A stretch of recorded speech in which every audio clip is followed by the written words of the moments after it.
বেকার সাইফুল চাকরির চেষ্টা করছে অনেক দিন যাবত আর পাশাপাশি মহল্লার একটা লাইব্রেরিতে পার্ট টাইম কর্মচারী হিসাবে কাজ করে। সাইফুলের এই চাকরিটা খুব দরকার, এর পেছনে আরো একটা কারণ আছে, সেটা কানুন। আমি জানতাম আপনি আসবেন। আপনাকে খুঁজতেছি। আমার খাতাটার কাজ হয়েছে? আহা, কাজ তো শেষ হয় নাই। আরো 2টা কাজ নিয়ে আসছিলাম, ওটা তো আমার আর্জেন্ট দরকার ছিল, আপনি ওটাই করেন। এখন 3টা কিভাবে করবেন? আর দেন সব করে ফেলবো, সারা রাত জায়গায় জায়গায় কাজ করবো। আমি কিন্তু সিরিয়াস মানুষ, চাকরির ক্ষেত্রেও সিরিয়াস, একটা হয়ে যাবে। তাছাড়া আর অনেক ব্যাপারই সিরিয়াস, শুধু হইতেছে না। কোন ব্যাপারে সিরিয়াস আপনি? আপনি কি কাজটা ইচ্ছে করে শেষ করেন নাই? এই কয়টা বাজে রে? 9টা তো বাজে গেলো, আর 2 মিনিট আছে। এটা আনো, চাকরির খবর শুনি। তুমি এত মনোযোগ দিয়ে কি শুনো? চাকরি তো আমার দরকার। তোমার চাকরি হইলে আমি যে বাইসে যে এটা তুমি বলছো না। হয়েছে? হ্যাঁ, আপনার তো সব কয়টাই কমপ্লিট। সারা রাত জায়গায় জায়গায় আমি লিখছি, কারেন্ট ছিল না, মোমবাতি কিনছি, মোমবাতি জ্বালাইছি, মোমবাতির আলোয় সারা রাত জায়গায় জায়গায় আপনার জন্য লেখা শেষ করলাম। বুঝতে পারছেন আমি কত সিরিয়াস? এখন বুঝতে পারছি আপনি আসলে অনেক সিরিয়াস। আর অনেক ব্যাপারই সিরিয়াস, এটা যদি বুঝতেন তাহলে ভালো হতো। মেয়ে মানুষের মতো এমন আমতা আমতা করে কথা বলেন কেন? সোজা সাপটা কথা বলতে পারেন না? দিনে কয়জনকে ফুল দেন? মানে আমি যখনই আসি তখনই দেখি আপনার হাতে ফুল, তাহলে কানে ফুল। দিই না তো, তাহলে ফুল দিয়ে কি করেন? জমাই, কি জমান? দেখা জমাই। আপনি সব বিষয় যেমন সিরিয়াস, সাহসের ব্যাপারটাতে আরেকটু সিরিয়াস। বইটা আপনার সাহস কি একটু বাড়লো? না, খুব একটা বাড়া নেই। মিথ্যা বলেন কেন? আমি সিরিয়াস মানুষ, মিথ্যা বলি না। আমাকে নিয়ে একটু ঘুরান, তাহলে সাহসটা একটু বাড়ে। পুরুষ মানুষ তো, একটু সাহসটা রাখেন রাখেন রাখেন। আপনার সাহস কি এখন একটু বাড়লো? আমি সিরিয়াস মানুষ, মিথ্যা বলবো না।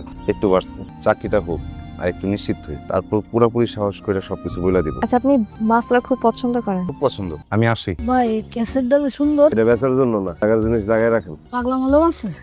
এটা কি ফুটপাতের ক্যানভাসের দোকান যে এটা পাগলা বলম বেশ? এটা একটা লাইব্রেরি, এখানে জ্ঞান বিক্রি হয়। আমি প্রতি 3 বারের বার ম্যাট্রিক পাস, আপনি আমার কাছে এসে পাগলা বলম আমি ক্যানভাসার? আমি জ্ঞান বিক্রি করি, জ্ঞান লাগবে জ্ঞান? না লাগবো না, আমি বহুত জ্ঞানী। 2 দিনে কোরিয়ান ভাষা শিক্ষার কোনো বই আছে? সাঁতার শিখতেও 2 মাস লাগে, আপনি 2 দিনে কোরিয়ান ভাষা শিখবেন? কোরিয়ান ভাষা শিখে কি করবেন? যে দেশে জ্ঞান বেচার দোকানে পাগলা মলম পাওয়া যায় না, ওই দেশে থাকবো না, পৃথিবী ছাড়া দিব নিশ্চয়। কানন, জি বাবা। এত রাতে রোজে ফিরতে? চাকরির সিভি ড্রপ করতে গেছিলাম। চাকরির সিবি এত রাতে? দেখো কানন, তুমি ভেবো না যে আমার কানে কিছুই আসে না। এতদিন পাড়ার প্রতিবেশীরা বলেছে, আর আজ তুমি যে একটা ছেলের সাথে ঘোরাঘুরি করো সে খবর কিন্তু আমার কানে এসেছে। এমন কিছু করো না আমার সম্মান মাটিতে মিশিয়ে দেয়। সাজান, আপনি কোনো কথা কইবেন না, যা করে আমি কমু। এগুলোকে ভালোভাবে কথা কইলে এরা কোনোদিন শুনবো না। আপনার কর্মচারী কই? কোন কর্মচারী? কেন, আপনার কি লাগবে? কি লাগবে বলো। সাইফুল তো ইজ্জতে হাত দিছে, আমার চাচার মাইয়ার ইজ্জতে হাত দিছে সাইফুলে আমার বোন যখন ইউনিভার্সিটি যায় তখন তার পিছনে পিছনে যায়। খুব ভালো ছেলে, ও কি করছে আপনাকে? আমার বোনে কিন্তু মাঝে মধ্যে এই দোকানে প্র্যাকটিক্যাল করাতে আসে, সেই সুযোগটা সে লইছে। আপনি আপনার দোকানের ওই কর্মচারীকে বলে দেবেন ও যেন আমার মেয়েকে ডিস্টার্ব না করে। কিরে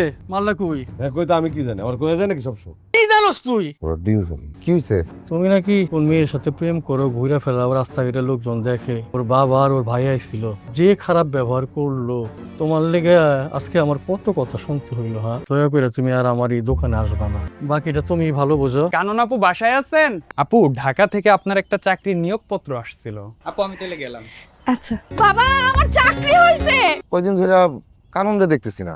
গত সপ্তাহে ইন্টারভিউ দিতে গেছিল চাকরির। ইন্টারভিউ দিতে গেল, আমার জানাইলো না তো। আগে জামাইটা হ, তারপর খবরদারি করিস। আমি তার জামাই না, সে তো আমার ভালোবাসার মানুষ। এতক্ষণ শুনছিলেন চাকরির খবর বাংলাদেশ বেতার থেকে কানন। ওর ভালো একটা চাকরি হয়েছে, বেতার, বাংলাদেশ বেতারে। ওর জন্য দোয়া কর, ওর জন্য ভালো থাকে, কারণ আসলে তোর কপালে নাই। কাউরে ভালোবাসলে তার মন থেকে মুছে ফেলা যায়। এই লাইব্রেরির নাম কানন লাইব্রেরি কেন? কানন আমার ভালোবাসার মানুষ, তার নামে এই লাইব্রেরি। কানন, আমার বিশ্বাস ছিল তুমি আসবে। ওরে যত ফুল দেওয়ার সাহস আমি করতে পারি নাই, সব ফুল আমি জমায় রাখছি তোমার জন্য। শুধু আমি অপেক্ষায় ছিলাম না, এই ফুলগুলো তোমার অপেক্ষায় ছিল। আমি চাকরিটা পাই নাই, কিন্তু আমি ব্যবসা করতেছি, তোমার নামে নাম দিচ্ছি। তুমি খুশি হও নাই? বেতারে চাকরি পাইছো, আমি কিন্তু খুশি হয়েছি। চাকরি পাই তুমি আমার মিষ্টি খাওয়া কইছিলা, সমস্যা নাই, এতে কষ্ট পাইনি। তোমার চাকরি হয়েছে, এতে আমি খুশি। আমি তোমার কোনো নিউজ মিস দিই না, আমি জানতাম তুমি আসবা। তুমি আমার জন্য আসছো না? কানন, তোমার শেষ হয় নাই? আসতেছি। তুমি বিয়ে করে ফেলছো না?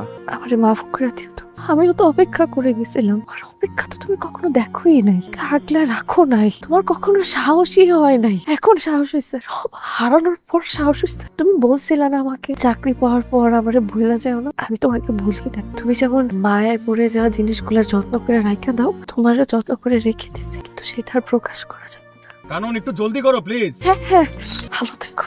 এতক্ষণ শুনছিলেন চাকরির খবর বাংলাদেশ বেতার থেকে কানন।